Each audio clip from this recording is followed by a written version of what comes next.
നീലവാനച്ചോലയിൽ നീന്തിടും ചന്ദ്രികേ നീലവാനച്ചോലയിൽ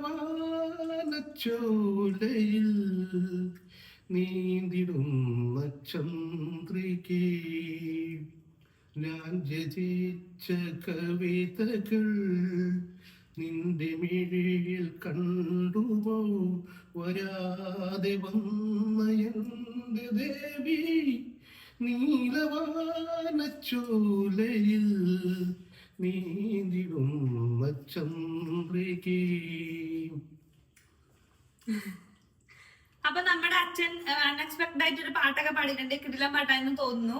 നന്നായിട്ടുണ്ടല്ലേ? Subscribers പറയുന്നത് നന്നായിട്ടുണ്ടോന്ന്. എനിക്ക് ഇഷ്ടപ്പെട്ടു. നിങ്ങൾക്ക് ഇഷ്ടപ്പെട്ടെന്ന് കമന്റ് ചെയ്യൂ. അപ്പൊ ഓക്കെ.